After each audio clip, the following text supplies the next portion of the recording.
Thank you for making this a part of your Wednesday night. Hope you are doing well.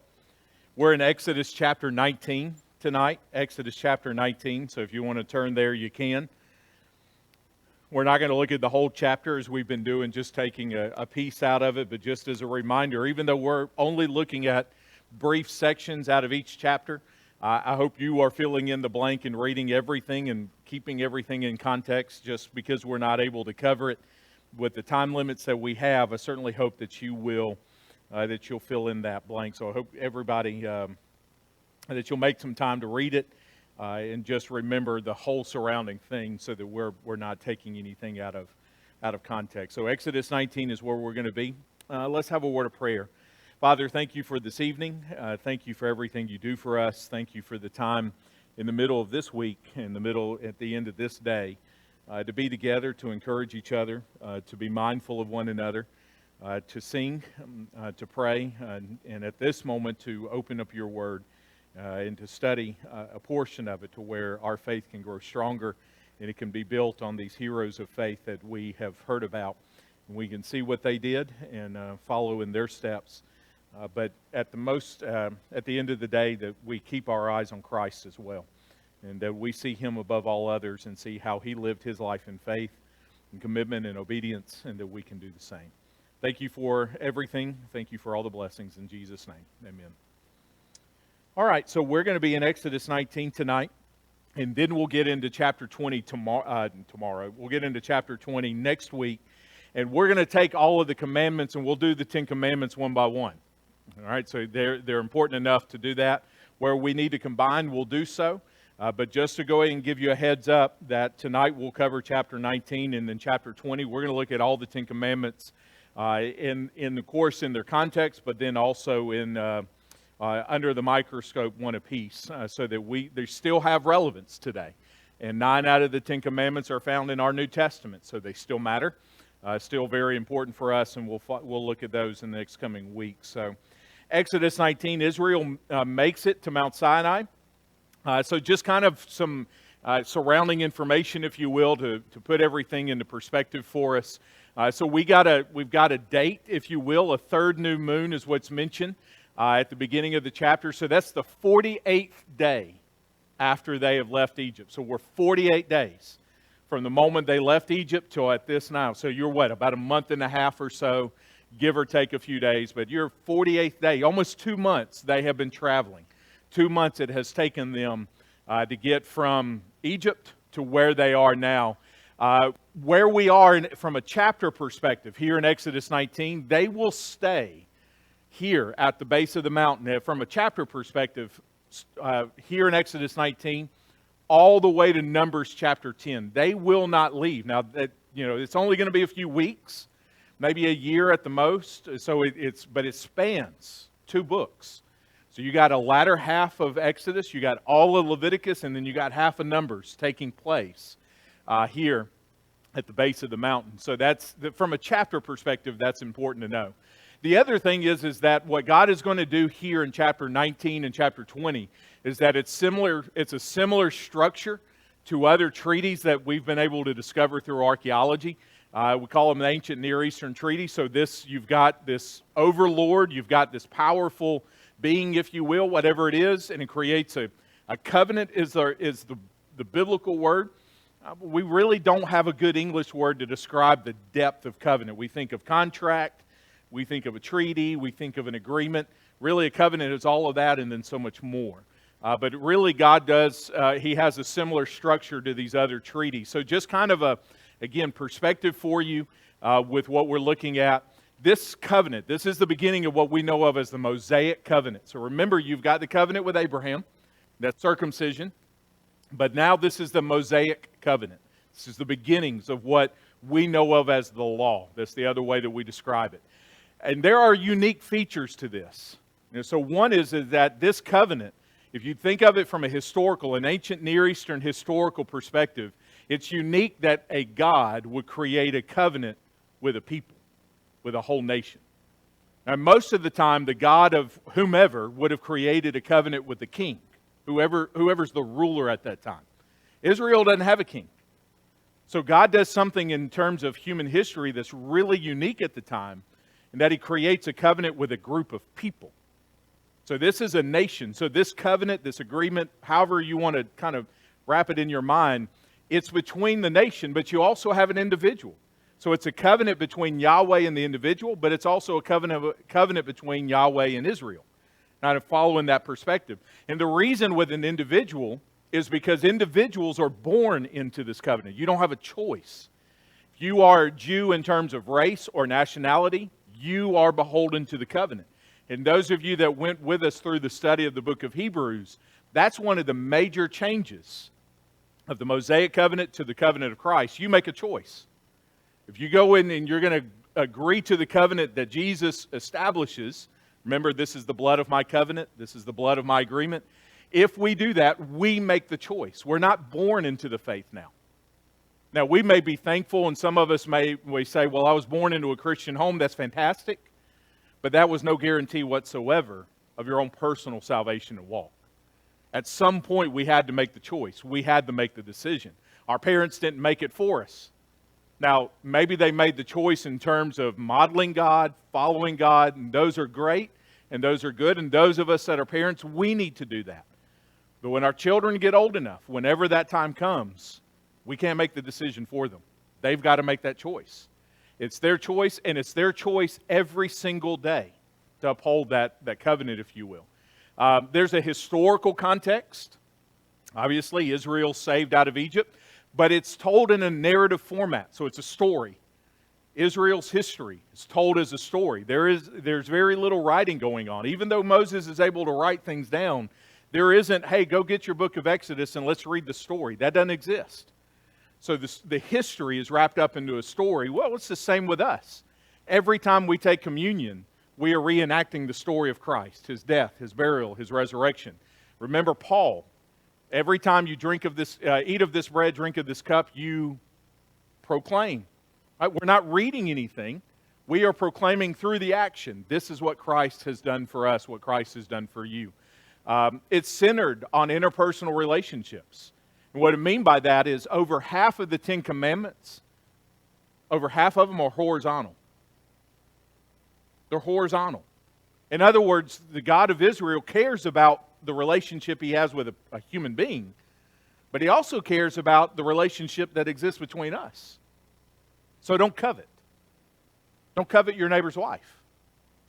Don't commit adultery. Don't commit murder. He cares about who we are with other human beings and how we interact, starting with Israel. The aspects of this covenant are timeless. And what I mean by that is when we get to Israel's divided kingdom, or we get into Israel's history of that, how many bad kings did Israel and Judah have? A lot of you saying just a lot. I don't know. There were only, to put it in perspective, there were only 5 men who sat on the throne of Israel or Judah, or both, that were considered to be good. Only 5. They were still beholden to the covenant. So it didn't matter if Israel's now at the base of the mountain, or if you get all the way to a Solomon or a Rehoboam or whomever it is. What we're about to read is for all of Israel's history. And when Jesus comes onto the scene, guess what He is under? What we're about to read, what we're about to study, what we're about to embark on.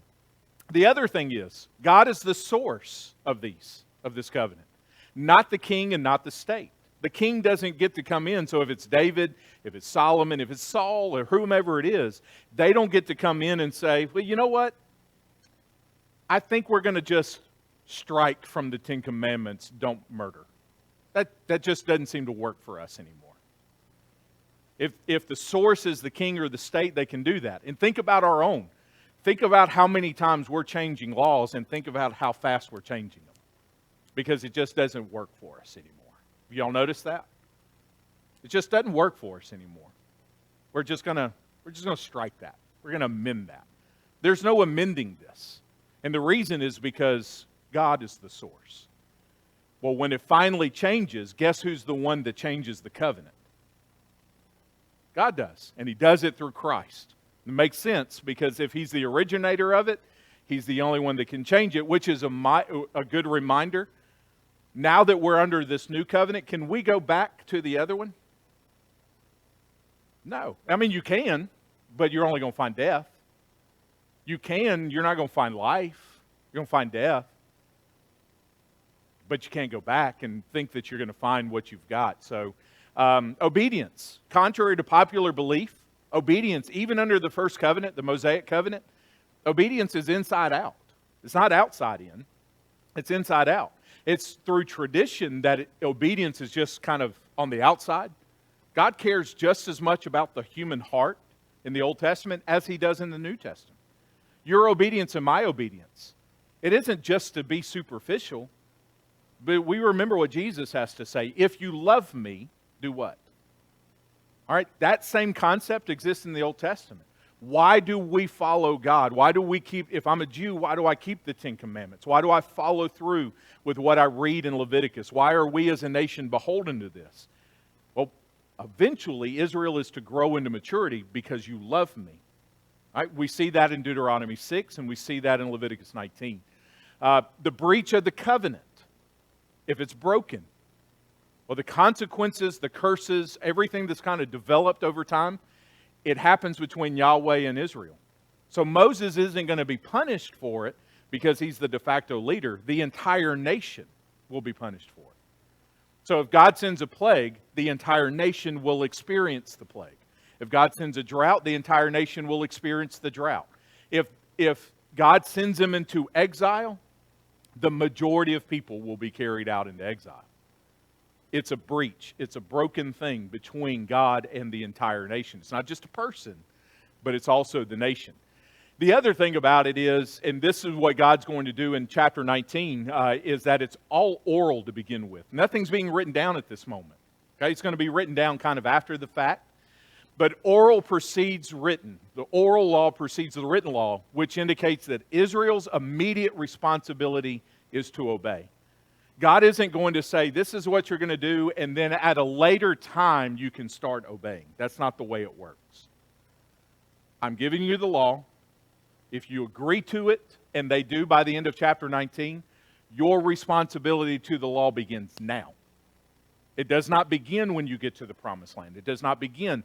So if you think about it from our perspective, when we obey the gospel, we agree. Our baptism is our agreement to the covenant of Christ. Well, guess when our obedience to that covenant starts? Immediately when you come out of the water. Not when I have attended a few classes and kind of got my feet under me.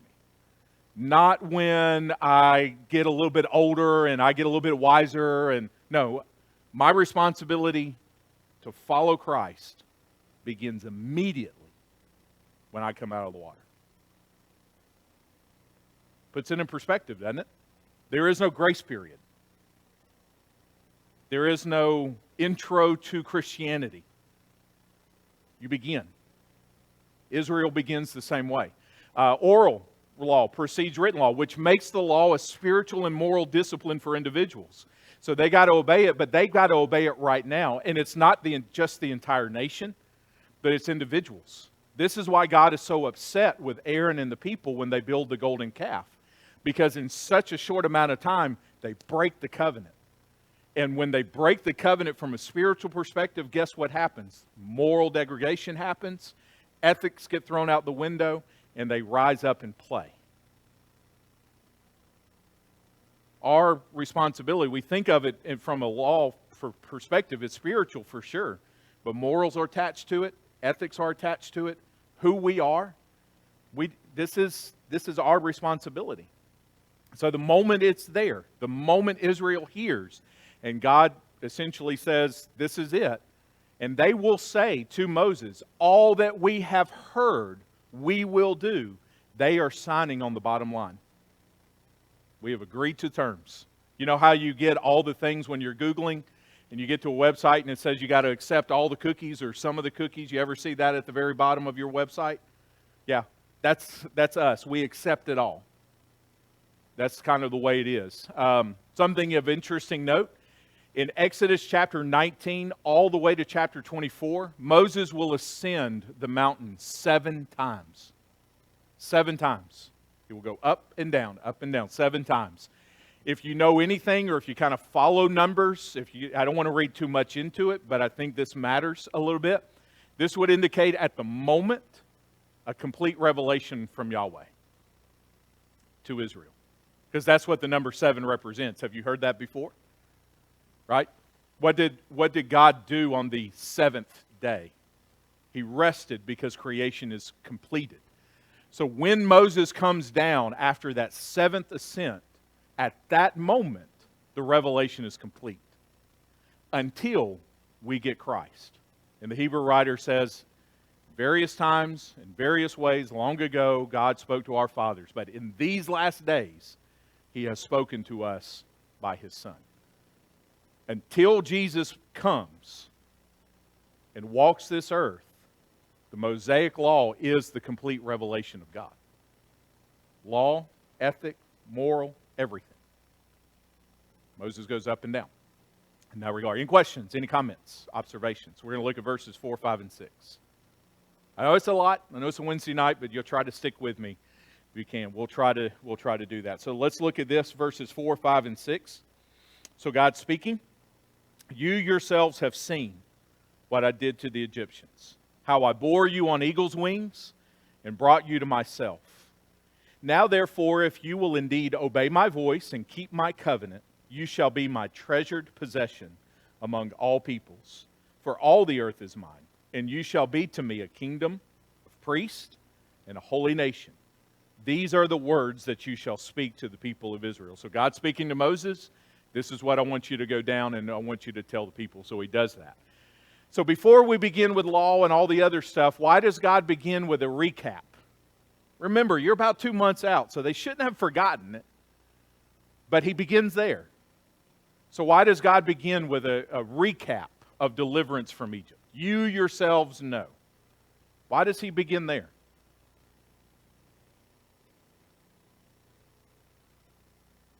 Okay, it's a reminder how they got there. All right. What else? Party of the covenant. It gives him, so he is establishing, so the reminder's there, what Stan said, but God is setting up at this moment authority. Why does that matter, Tom? Why does Israel need to know that? There's no reason. I mean, they've seen all His mighty power and His strength and what He's done for them, His love for them, His care for them. But now there's a responsibility on their part. Okay. I mean, there has been a responsibility on their part, but now He's developing that relationship. But He also wants them to know, it's my covenant. You obey me. Okay. Why is it, and let's go a little bit further with this authority aspect of it. Why does He, from the very beginning, clearly define authority in that? Why does Israel need to know, from this moment, I'm the one calling the shots, for lack of a better way of putting it? Why? And that's for anybody, but Tom. Well, I mean, like you said, it's immediate, and when you develop the authority, that gives them hopefully the understanding that He has the power to come for His part of the covenant, and has an expectation for you on your part of the covenant. Okay. All right. So He's going to have His end, obviously, but I like your word, expectation. All right. So there's an authority figure. There's somebody who is, I'm in this position. So I really get to dictate the terms of this agreement to a certain extent because of what I've done. Not because I'm what I'm going to do, but because of what I've done. I've saved you. I've delivered you. Go ahead. I think he might try to explain that. Even though Moses led them out, a man led them out, it was actually He was in charge of all that. All right. They only got out because they listened again. Okay. All right. So that's a good point. Over time, and what you're saying actually happens. But over time, it would have been easy to say, well, Moses is actually our source. Well, no, Moses was just an instrument, a tool. It's actually God. But sadly, it happens over time. Well, Moses did this. So that's a great point. It's still God. It's still rooted in Him. Can you think of anything else? Why would Israel need to know from day one, at the beginning stages of her becoming a nation, God is the one who has the authority? Go into a land, a promised land, where their gods are a lot different. Okay. In other words, they don't know this God or God. All right. And so He doesn't want them to fall away under their traditions as they see, as they're exposed to it. Sure, sure. One thing I find interesting, though, is that God said, if you will, obey. If you will, not you will. Right. If you will. So that gives understanding they had the free will. They did. Even though he chose them and put this in, they had the free will. Sure, sure. All right, so let's fast forward this. And Jesus is about 40 days post-resurrection. What does he say before he leaves this earth? You remember? What does he establish at the end of Matthew's gospel? All has been given to me. Okay. All authority has, before Great Commission, before disciples, before the rest of the New Testament, before all of this, but post-resurrection, which we're saying the gospel mirrors the Exodus, it mirrors deliverance, post-resurrection, but prior to this promised land and living out, you need to know all authority has been given to me in heaven and on earth. You can almost hear Exodus 19. That the disciples of Jesus are going to walk parallel with Israel, the nation. And if there is not a grasp of authority in the sense that he gets to determine, not me, not you, but him gets to determine what it is, then you have confusion, you have chaos, you have purpose loss, you have all the things that are there, which is, it's one of the claims that we should always be mindful of. Who has authority in all matters, not just religious matters, but all matters? Christ. And when I rebel, or I don't think that's what it says, or it's like, I don't know, I don't like that part. I think maybe I'll just kind of gloss over it. The authority doesn't change. And that's something that Israel needed to know. But the reason Christ has authority isn't just simply because he's God, but because he died, he was buried, and he was resurrected. Yahweh has authority because he defeated Egypt, defeated Pharaoh, and solved every problem up to this point. Making sense? So a lot of cases, and a lot of times, sometimes you could find the root of a problem that is existing in someone's spiritual life is that they may have a problem with authority. May have a problem with what's there. That's just going on that. So Tom, you mentioned this at the beginning of verse 5. Now therefore, if you will. It's an interesting phrase. An interesting phrase. So what, that statement. So Tom has already alluded to it, but there's a little bit more to it. That statement, what position does this statement from God put Israel in? What is the position? Now, therefore, if you will. They have to decide. And when do they have to decide? Now. So it's not just the free will. It's not just the fact that they have to make a decision. You got to make a decision today. You've got to decide today what it will be. There's a reason when you hear Paul speaking in Corinth, today is the day of salvation and now is the accepted time. Why? Because you need to make a decision. The decision needs to be made today. Don't kick the can down the road. It's not just salvation. When's the best time to obey God? When's the best time to follow God? When's the best time to believe in God? When's the best time to trust in God?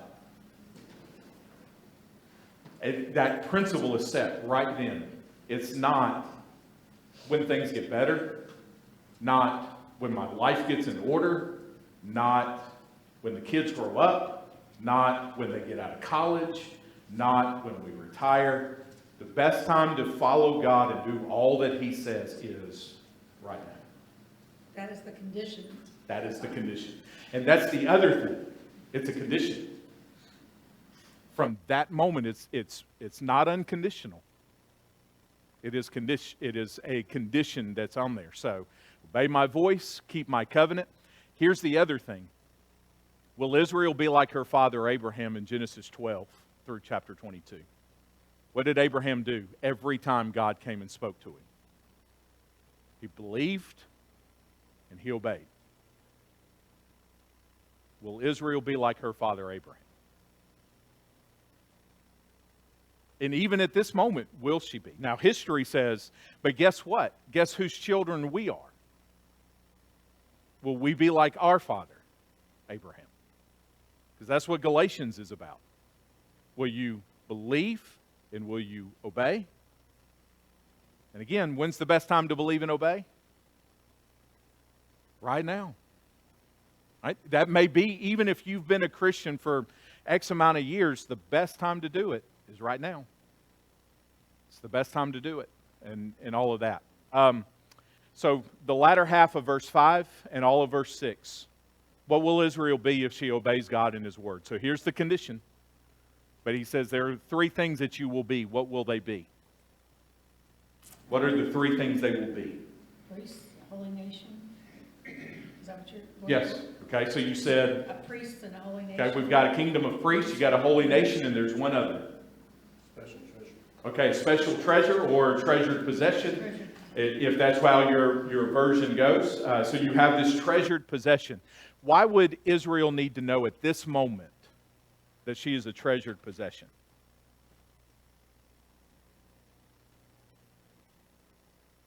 Now, treasured, by the way, can mean peculiar.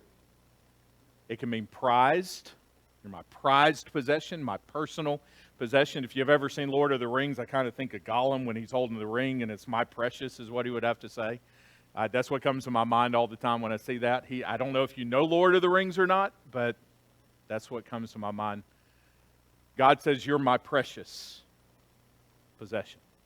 So why does Israel need to know this? Okay, ownership.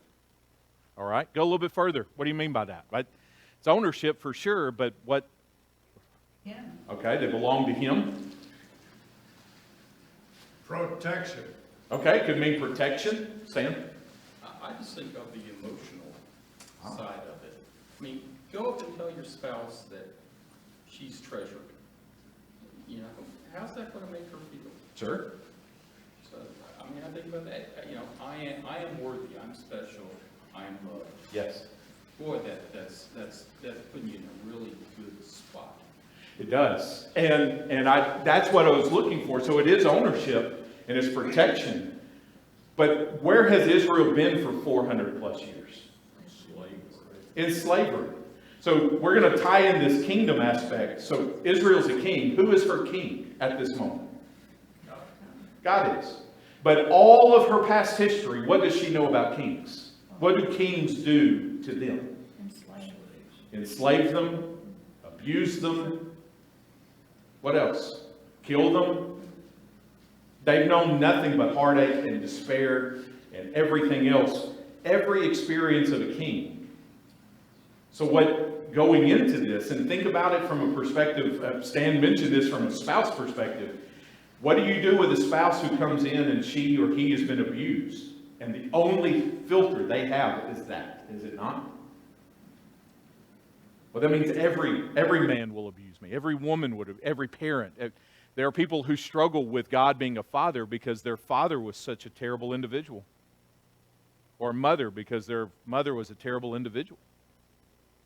They filter through that, and God is breaking through and essentially saying, yeah, I'm the king. Yes, I've got some conditions, but you need to know something from the very beginning. You are treasured. You're valuable. So if you're Israel and you're hearing that, what does that give you? Hope?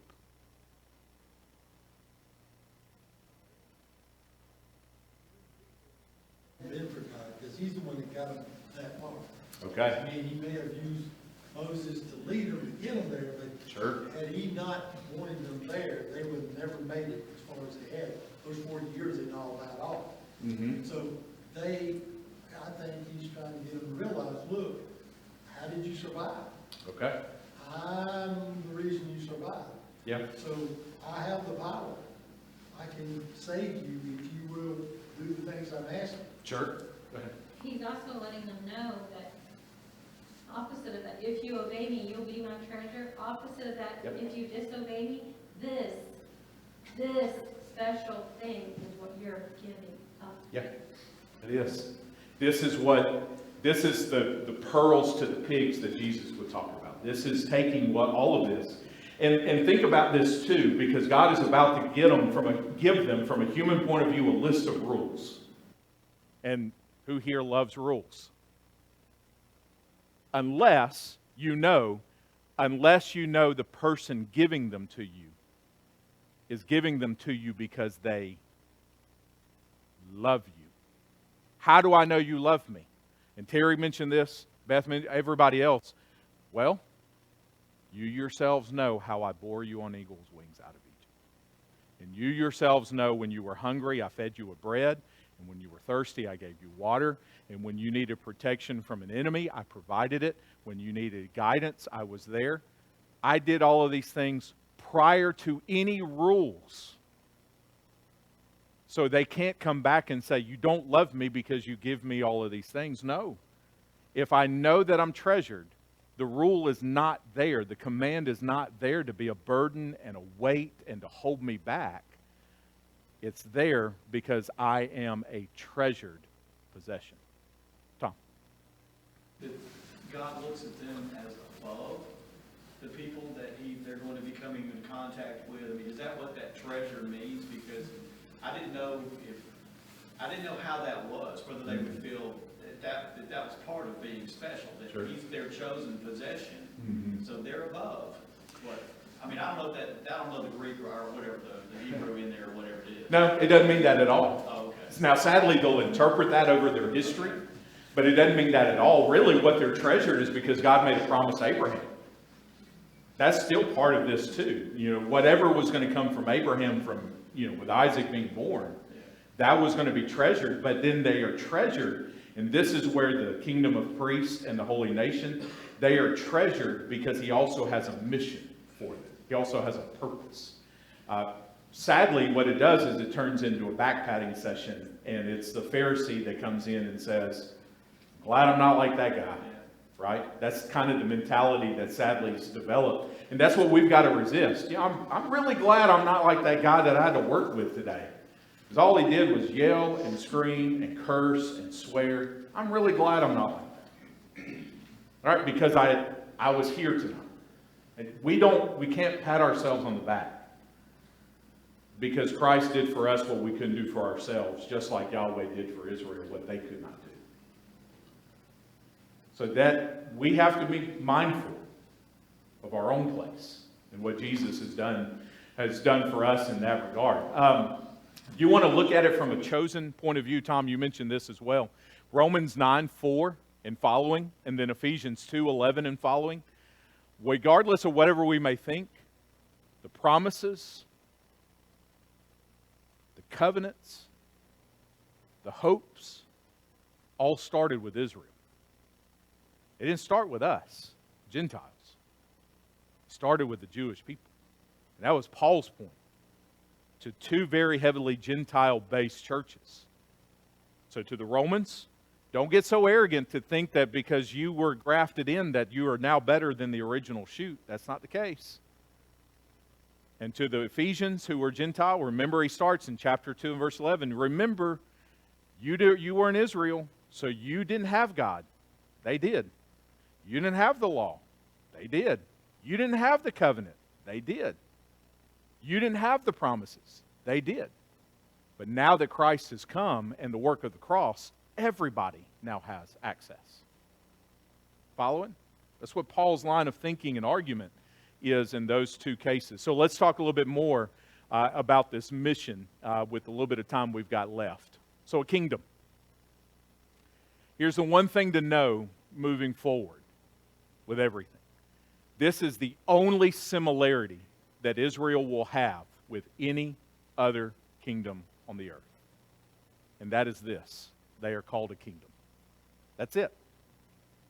The similarities stop. There are no more similarities with the world around them. They will be different in every way that you can possibly imagine. That's the only similarity. And it begins with this, and I'll ask it again. Who is Israel's king as of Exodus chapter 19? God. There is no David, there is no Moses, there is no Abraham, there are no human beings. Israel knows, as of Exodus 19, the only king we've got, and the only king we have ever had, is God. That's the biggest difference. So when Israel asked for a king via Samuel, what are they telling God?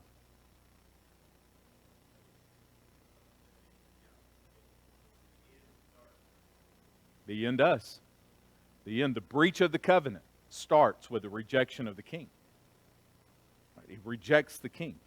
And if you reject the king, this is to Beth's point, if you reject the king, you reject everything that he stands for, starting with, you are not the treasured possession. You're turning your back on this.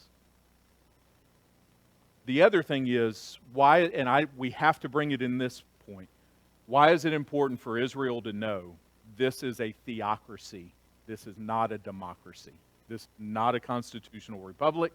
This is not somebody who gets, where the mass gets to say so in this. Why is that important? Because basically everything they've ever known has been dealt with by man, and man has made changes. And God's saying, what I said, this is it. That's it. It will not change. I'll be the same to you today and forever. Yep, it will. And if it changes, it's because I did it. Okay? What are we called? What are we called? We're part of the priesthood if we obey the gospel. We're part of the priesthood, but we're also a what? We're a kingdom. And who is the king? We don't get a say-so.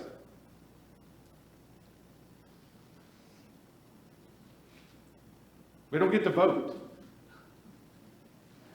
I like it as much as you do, but we don't get to vote. We don't get to put up something for debate. We don't get to say, are you sure about this? Let me take it back to my constituents. That doesn't exist. The kingdom, that's who. We're a kingdom. We're a kingdom. The question is always, is he my king? Or am I going to be like my brothers and sisters, Israel?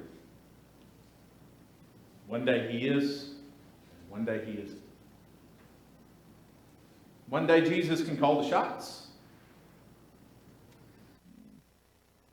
But one day he may not.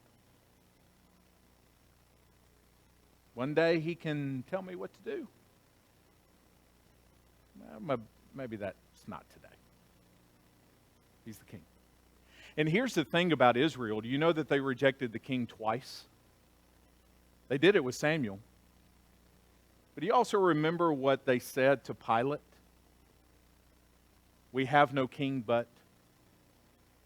They didn't reject the king once, but they rejected him twice. It's possible. I know this is a little heavy, but I can't impress this enough that he is our king. He is our king.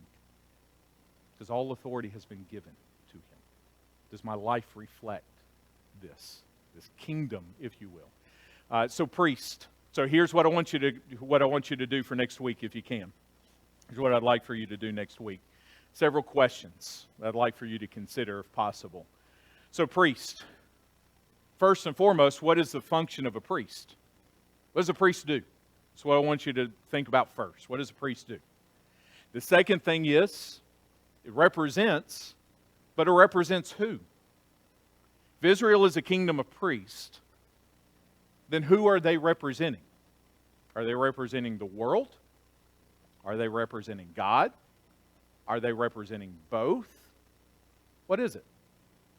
So define priest, and then define their role or define their function, if you will. And this will be important for us because in 1 Peter 2, you are a holy nation, you are a peculiar people, you are a holy priesthood. The same concepts exist for us. So we'll get into some of that, Lord willing, next week, but that's what I'd like for you to kind of dwell on over the next few days as God allows on that. So define priest, that role, that function, and then if Israel is a kingdom of priests, who are they representing? And then how are they doing that? So appreciate you being here. The class is yours.